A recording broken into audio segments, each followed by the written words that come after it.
চুনমুনকে বিড়ালে কামড়েছে, দেখো অন্য বিড়ালে মেরেছে। ঠাম্মি আদর করছে দুজনে মিলে। পাটা খোঁড়া করে দিয়েছে, হাতটা ফুটো করে দিয়েছে।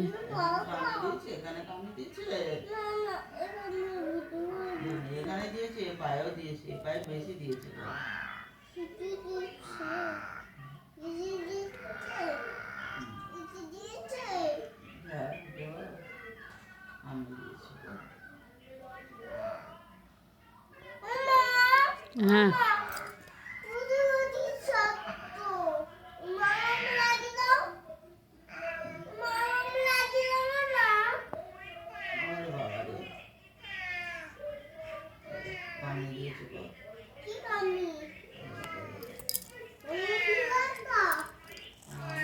মারবো